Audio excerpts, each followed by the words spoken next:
A billionaire adopted her after her family abandoned her. What she did next is hard to believe. Inside a humble home, the birth of a child was taking place, but the joy that typically accompanied a birth was replaced with fear and uncertainty. It was a sweltering evening in the small, remote village of Eldora. The air was thick, heavy with humidity, as the sounds of crickets filled the night. Miriam, a young woman who had dreamed of becoming a mother for years, lay on a thin cot, gripping the sides as she brought her child into the world. When the midwife lifted the newborn into the dim light of the room, a hushed silence followed. The baby's face was marked with a deep, bluish-purple birthmark that stretched from her brow to her cheek, an unsettling, symmetrical pattern that seemed unnatural, almost otherworldly. Miriam's heart sank. Her husband, Elijah, stood silently at the doorway, refusing to approach. His eyes flickered with fear and distaste. Miriam's mother, who had been helping with the delivery, whispered to Miriam that the baby had been marked by a curse, and the moment those words left her lips, the baby's fate was sealed. The world had told Miriam and Elijah that this mark was a bad omen, a curse that would bring nothing but misfortune. The villagers came to offer their help in the form of strange remedies, herbs, clay masks, prayers, but all they did was remind the couple of their shame. Miriam held her baby, but her heart wavered. She wanted so badly to love this child, to cherish her, but the weight of tradition, superstition, and fear clouded her every thought. And so, despite the bond that formed between mother and child, Miriam and Elijah made a choice that would haunt them for years to come. They left their daughter at the gates of Hope Haven Orphanage, telling themselves that it was for her own good. The staff at Hope Haven received the infant with care and kindness, unaware that she was about to become part of a much larger story, a story that would forever change her life. Zia, as the baby was named, grew up in the orphanage, surrounded by kindness, but also a quiet sense of otherness. By the time she was 5, she realized she was different. Her mark, once a source of shame, now became part of her identity. She never asked about her birth parents. Why would she? She had no memories of them, no connection to the world she had come from. But she did wonder why no one else had a mark like hers. At the age of 9, she overheard a conversation between the orphanage workers. They spoke of her parents abandoning her. The whispers lingered in the back of her mind, but Zia, ever the quiet observer, chose not to confront the truth. She was different, but she had learned to live with it. What did she know about love, about family, about belonging? She only knew what she had been given: a roof over her head, food in her stomach, and a safe place to grow up. However, Zia's life was about to take a turn, one she could never have predicted. One day, when she was just 11 years old, a man with white hair and a quiet, commanding presence visited Hope Haven. His name was Alden Cade, a billionaire businessman. He was known for his charity work and had a soft spot for orphan children. But it was Zia's striking, unusual mark that caught his eye. He wasn't there to adopt a child.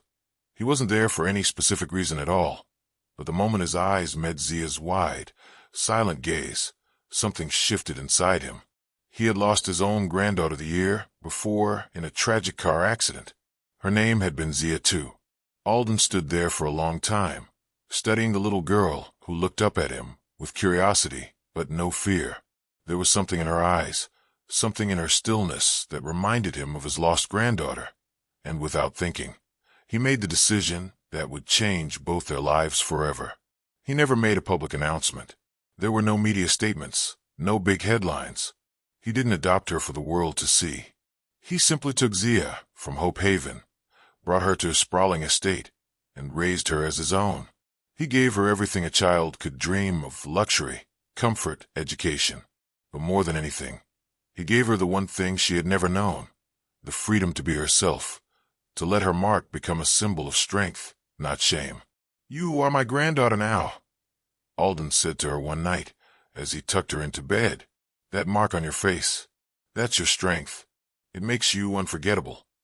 Zia didn't fully understand the weight of his words at the time, but as she grew, so did her confidence. The mark that had once been a source of pain and confusion became a badge of honor. She had been abandoned, yes. She had been left behind, yes, but she was far from cursed. Zia excelled in everything she set her mind to. She devoured books on law, science, history, and philosophy. She played chess like a grandmaster, composed music, and became known as a child prodigy. But her greatest passion was helping others who had been abandoned and neglected, just like her. When she was 12, she developed a math app that helped children from disadvantaged backgrounds learn faster. By 16, she was winning national debate contests. Her eloquent speeches often focused on the importance of visibility, inclusion, and the fight against stereotypes. And at 18, she delivered a TED Talk that left the world stunned. Her talk was titled, "What They Called a Curse Made Me See Clearer." She didn't mention her birthmark once, but she spoke about overcoming the feeling of being unchosen, about the challenges of growing up feeling invisible, and how she had turned those struggles into her greatest strength. The world was captivated by Zia, and at the front row, watching with tears in his eyes, was Alden Cade, the man who had adopted her, who had given her a new chance at life, who had seen something in her that no one else had. For Alden, Zia's success was bittersweet. He had lost his granddaughter, but in Zia, he had found someone who had transformed his life. He had given her everything: money, power, opportunity. But what she gave him in return was more than he could have ever imagined. She had given him hope, and she had become everything he had hoped his granddaughter would have been. But as Zia's fame grew, so did her desire to make a difference. At 21, she launched the Haven Project, a foundation dedicated to offering education and shelter to abandoned children with visible differences, birthmarks, scars, or conditions. One day, Zia received an email from someone she never expected to hear from. It was from her aunt, Ruth, who had seen her TED Talk. Ruth had recognized Zia's birthmark, and after years of guilt and regret, she reached out to apologize for what had happened. Zia didn't reply right away. Instead, she went back to Hope Haven and retrieved her old adoption file. It was there she found the note from her parents. No known relatives, healthy, unnamed facial mark. She held the file for a long time, processing the weight of it all. Eventually, she wrote back to her aunt, "You didn't curse me. You freed me." Zia's story didn't end with her rise to fame. It wasn't about the money, the fame, or the success. It was about transformation. She had turned her pain into purpose. She had become a symbol for those who had been cast aside, for those who had been told they were cursed or unworthy. She was a testament to the strength found in the face of adversity, a living example that our struggles don't define us. Our response to them does. Her legacy was no longer just her story. It was the Haven Project, the foundation that spanned 6 countries and gave hope to children who had once been invisible. Zia's name was etched into the walls of universities and research centers, and a statue of her as a child stood proudly in front of Hope Haven, reminding the world that sometimes it is the ones who are left behind who go on to change everything. As Zia continued to rise to prominence, the world watched her with growing admiration. She wasn't just a billionaire's adopted daughter anymore. She was a force of nature, someone who had made herself known not just through wealth or privilege, but through a relentless pursuit of purpose. And as her fame grew, so did the stakes. But Zia's journey wasn't without its challenges. The deeper she got into her work with the Haven Project, the more she encountered resistance, both from the outside world and, surprisingly, from within her own life. For all the love and opportunity Alden had provided her, there was still a lingering sense of distance. She was a woman who had been abandoned, and no matter how much she had achieved, there was always a piece of her that felt like she was still trying to prove her worth. It wasn't just her past that haunted her. It was the need to constantly prove that she had overcome it. One cold evening in December, as Zia sat alone in her office, staring at the mountain of paperwork for her foundation, a call came and that would challenge everything she thought she knew about herself. The voice on the other end was sharp, familiar, her Aunt Ruth, who had reached out after Zia's TED Talk. "Zia," Ruth's voice crackled through the line, "I need you to come home." Zia's heart skipped a beat. "What do you mean, home?" Zia's voice was steady, but inside, she was already bracing herself. She hadn't seen her aunt in years, not since the day she had been left at the orphanage. Ruth had been a distant figure in her life, one who had promised to stay in touch but had, like everyone else, disappeared into the distance. Your mother, she's in the hospital. She's not well, Ruth continued, her voice thick with guilt and something else, regret. She wants to see you. She's been asking for you.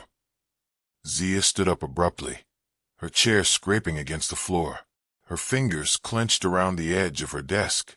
It had been years since she had heard anything from her biological family. Years since they had abandoned her. Now they wanted something from her. Zia didn't know what to feel. Anger, confusion, disbelief. But what she did know was that, for the first time in her life, she was being faced with a choice that felt like it was pulling her in two directions. She had built a life for herself in Dusk Burrow. She had built the Haven Project, a legacy that had made a real impact on so many abandoned children. She had finally found peace in the life she had chosen, one that was far from the wounds of her past. But now, the past was coming to find her. Zia didn't respond immediately. She needed time to think. I'll come, she finally said. But I need you to know, Aunt Ruth, I'm not the same person I was when I left. The conversation ended with Ruth's quiet acknowledgement. I know. I just thought you should know. She's been asking about you. When Zia arrived at the hospital, the sterile, white walls seemed to close in around her. She hadn't expected the place to feel like this, like her past was staring back at her from every corner. The moment she walked into her mother's room, a strange sense of calm washed over her. Miriam lay there, frail, her face gaunt, but her eyes, they were the same eyes Zia had remembered from her earliest days. They held that same look of vulnerability, of regret.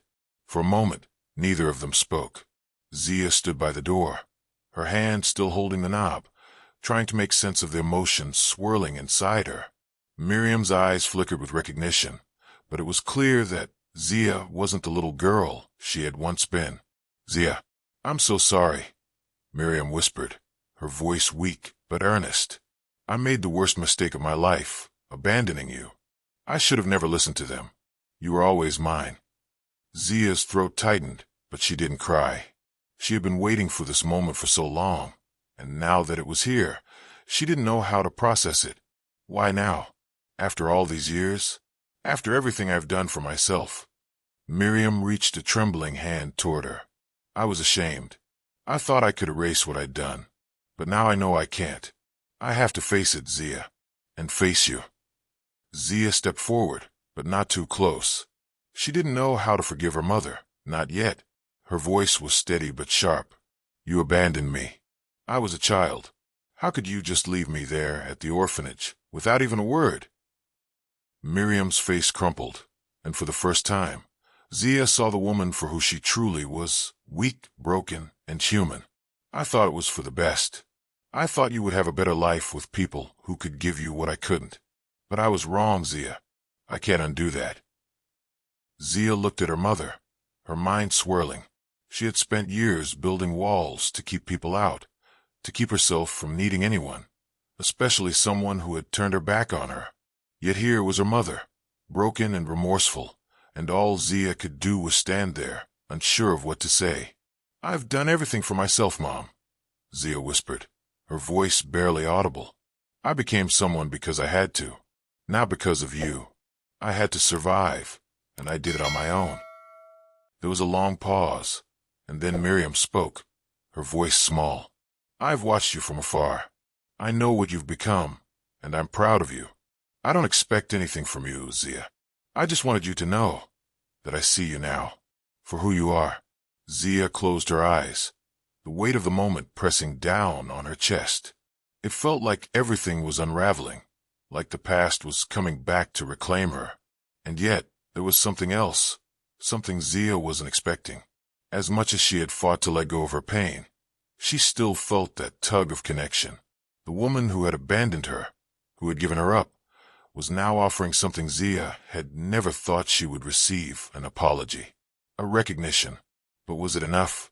As Zia stood up to leave, she turned toward the window, gazing out at the gray sky. A storm was coming, and it felt symbolic. Zia had spent her entire life fighting the storm, battling the winds of rejection and loneliness. But now, as the rain began to fall outside, Zia realized something. Maybe the storm wasn't her enemy.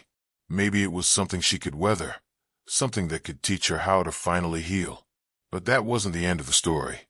The true test was yet to come. The days after Zia's visit to the hospital were filled with internal turmoil. Her mind constantly drifted back to her mother's frail face and the words that had echoed in her mind long after she left the hospital. The apology, the remorse, it had stirred something in her, a part of Zia that she thought she had buried long ago. She had worked so hard to build a life without her parents, without any family, and now everything felt shaken. She stood in her penthouse apartment, gazing out over the skyline of Duskboro, her city, a place she had come to call home. The sprawling urban jungle before her seemed peaceful, yet inside, Zia felt an increasing sense of conflict. Her adoption by Alden Cade had been a lifeline, a chance at a future she never thought possible. He had been the father she never had. He had given her everything: wealth, education, opportunities, and, most importantly, unconditional support. But the moment her mother had looked at her with regret, Zia had felt something shift.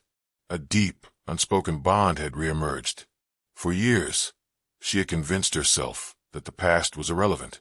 She had moved forward, driven by a desire to prove that she was enough on her own. But now, the past had come crashing into her present, and she wasn't sure what to do with the feelings that had been stirred up.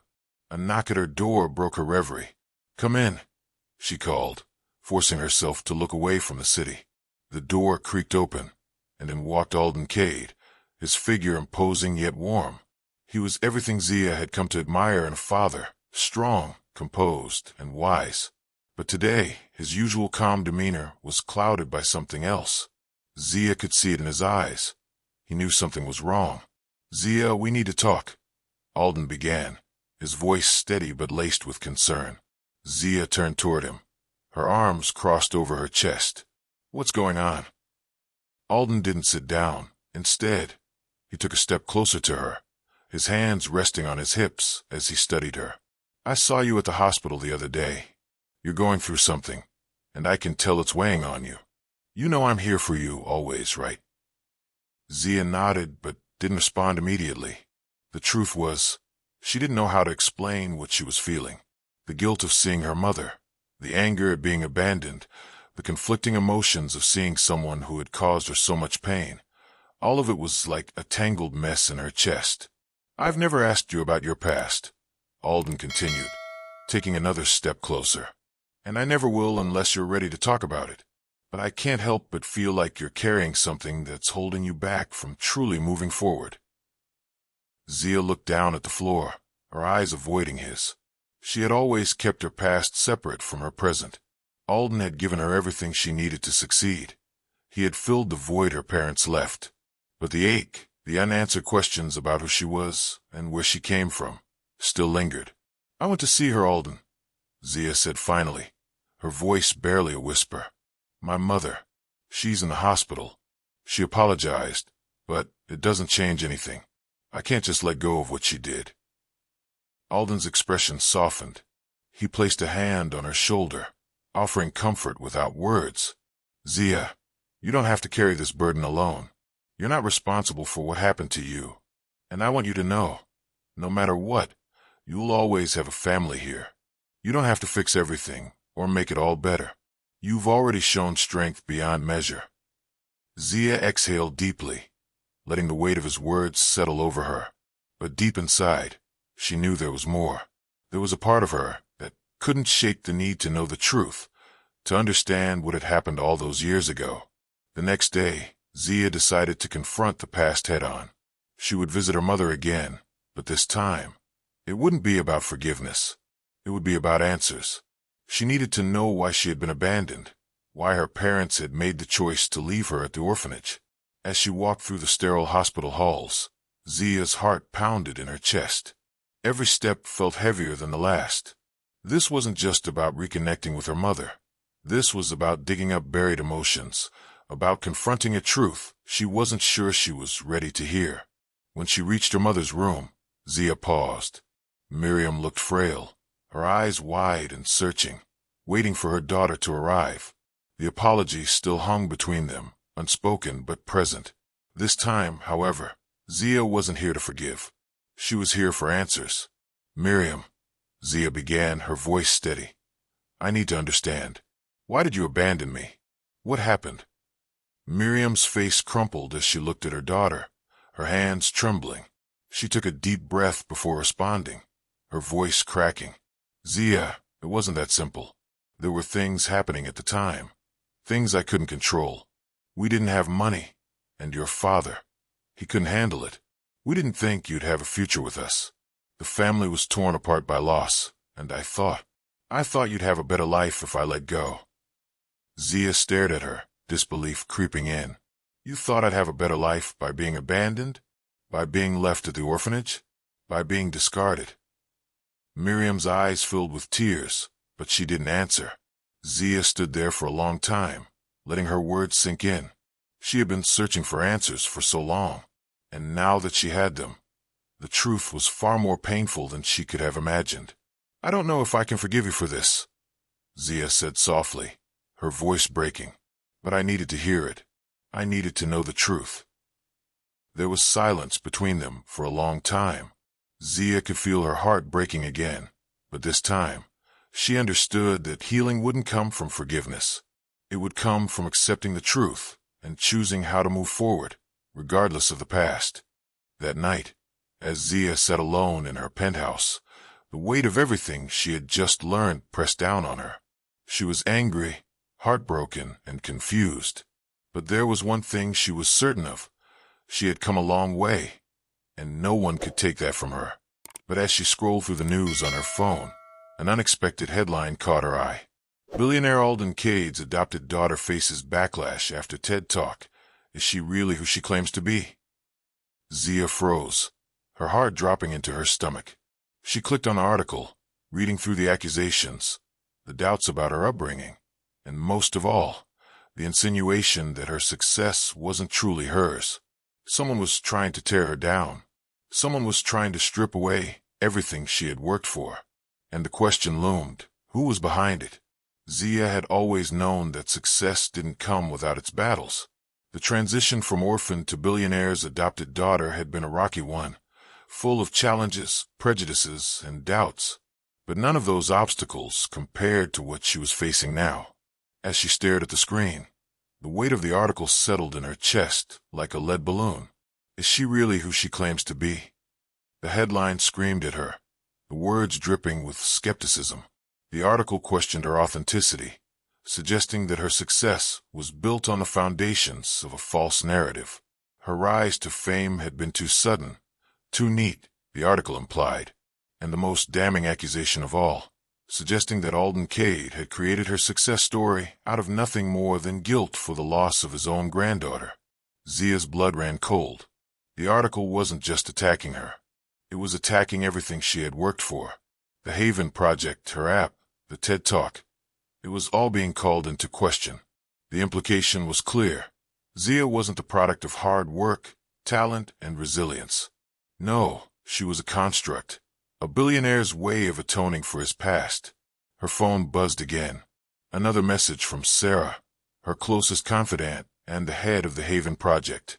"Zia, we need to talk. I just saw the article. This is bigger than just one story. There's a coordinated effort to undermine you. I think someone's behind it." The words hit Zia like a punch to the gut. Someone was behind it.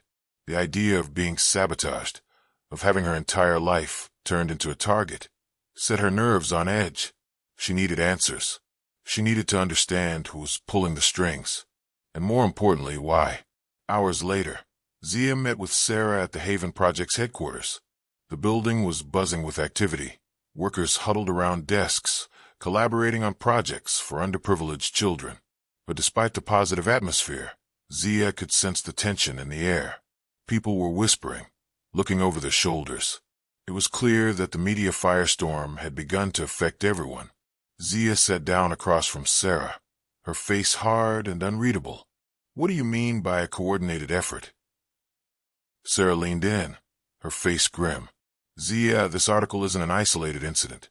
We've been getting anonymous calls, messages, even threats. It's not just some disgruntled journalist. Someone powerful is trying to discredit you. Zia's heart raced. The pieces of the puzzle were starting to come together. The article was just the beginning. This was an attack on everything she had worked for, on everything she believed in. Who would do this? Zia asked, her voice barely a whisper. Sarah hesitated before answering. The only person with enough power and influence to launch a campaign like this is your biological father. Zia's blood ran cold at the mention of her father. She hadn't thought about him in years. He had abandoned her at the orphanage, just like her mother. He had never looked back, and Zia had long since made peace with the idea that he was part of her past she didn't need to revisit. But now, possibility that he was behind the attacks on her made her stomach turn. What's he got to gain from this? Zia asked, incredulity lacing her voice. I don't even know him. I've never even spoken to him. Sarah's eyes softened. Zia, you don't know how deep this goes. Your family didn't just abandon you. They erased you. They've been hiding secrets for years. And now they see what you've built, everything they couldn't give you. And they're trying to tear it down. You're a threat to everything they've been protecting. As the days passed, Zia couldn't shake the weight of Sarah's words. She had been abandoned, yes, but she had also been erased. Her mother, her father, they had written her off as nothing more than a mistake, a curse, a blemish on their perfect image. And now, they wanted to bury her again. But Zia wasn't the scared little girl she once was. She had fought too hard, overcome too much, to let this be the end of her story. Determined to get to the bottom of it, Zia used her resources.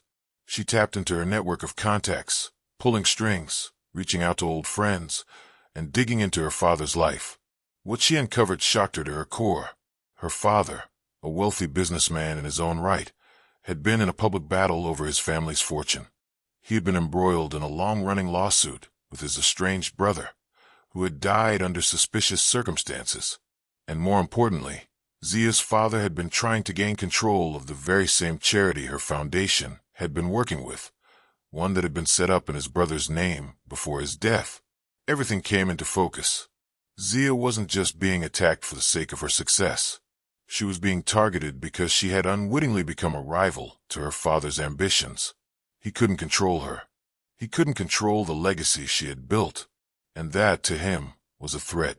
Late one evening, Zia stood outside her office, staring at the city lights of Dusk Borough as she tried to process everything she had learned. Her father's fingerprints were all over the campaign against her, but she wasn't done yet. Zia had made it this far on her own. She had overcome every challenge that life had thrown at her, and now she would take down the man who had tried to erase her. Just as she was about to turn back into her office, her phone rang. The name on the screen made her stomach drop. It was Ruth, her estranged aunt, the only remaining family member she had left. Zia. Ruth's voice was shaking. It's worse than you think. Your father, he's behind everything. He's been orchestrating this entire smear campaign from the beginning. Zia felt the ground beneath her shift. The final piece had fallen into place. Why? Zia asked, her voice thick with emotion. Why would he do this? Because you're a reminder of everything he lost, and he's determined to control everything, even the truth. With Ruth's call, Zia knew what she had to do. The war was no longer just against a faceless media. It was against the very man who had once abandoned her. And now, Zia would reclaim everything that was rightfully hers, not just her name, but the truth. The battle was far from over. It had only just begun, but Zia had one weapon left, the power of truth, and the unwavering resolve to see it through to the end.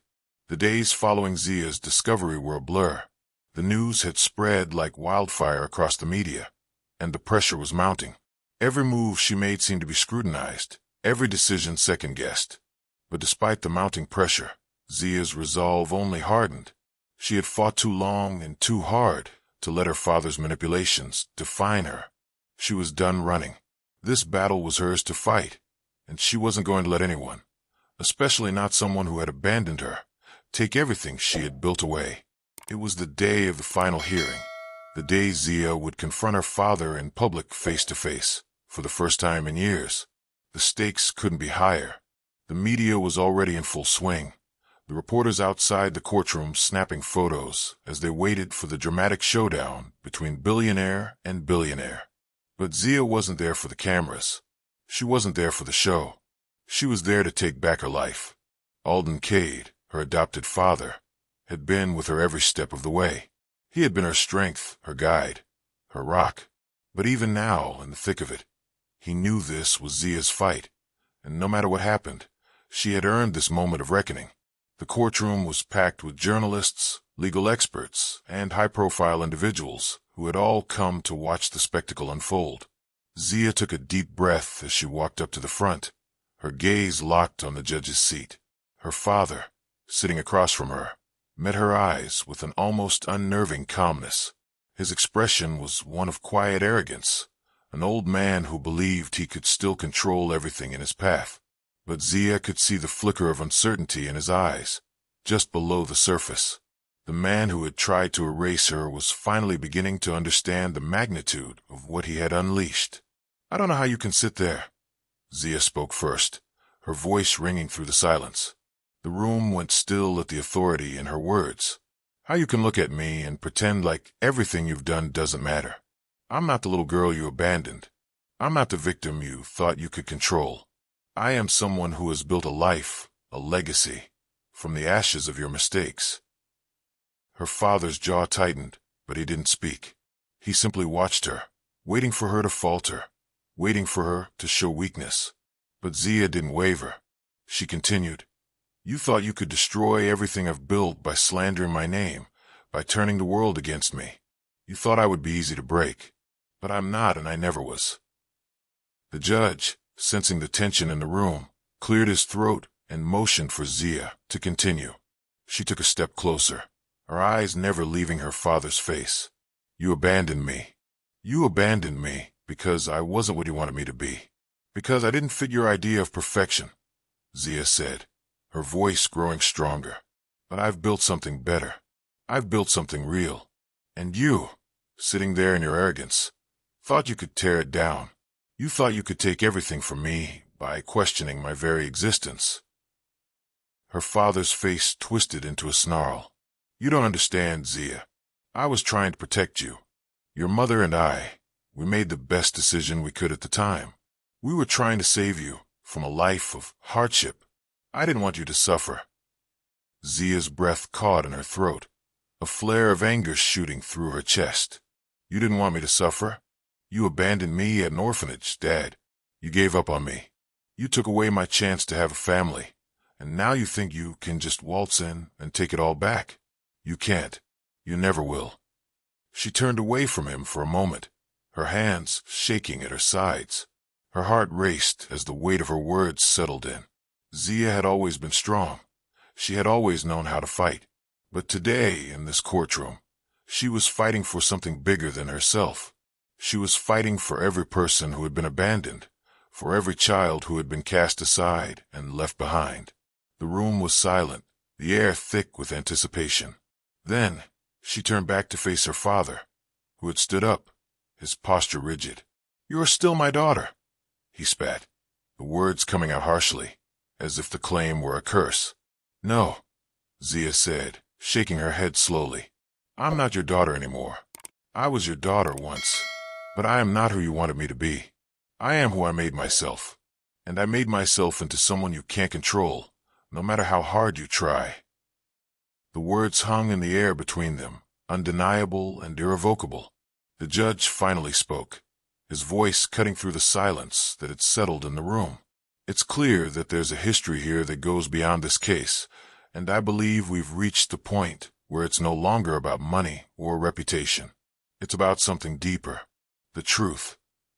He glanced at both of them, his gaze lingering on Zia. "This court will not entertain any further attempts to smear her name. The record stands. Zia Cade is entitled to her own legacy, her own success, and her own truth." In the aftermath of the hearing, The news outlets buzzed with the story. Zia had taken her father's power and turned it against him, using his own manipulations as a stepping stone for her own growth. She had faced down the truth about her past and claimed her place in the world. No longer would she be defined by the mistakes of others. No longer would she allow anyone to tell her story for her. Her father's name was tarnished, his power diminished, but Zia stood stronger than ever, her foundation of truth and resilience unshakable. She knew the road ahead would not be easy. There would always be those who questioned her, those who doubted her success.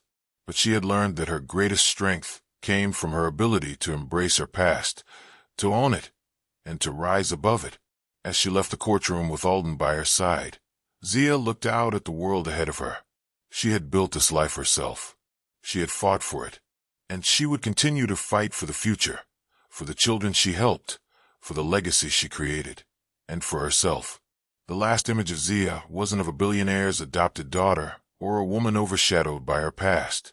It was of a woman who had reclaimed her identity, her truth, and her power. It was of Zia standing tall, unbroken, ready to write the next chapter in her own story. If Zia's journey inspired you, if it made you realize that you have the strength to overcome your own battles, then hit like and let us know your thoughts in the comments. Share your story, your journey, because when we share, we lift each other up. And don't forget to subscribe to stay part of this journey, because the truth is, this isn't just Zia's story. It's our story too.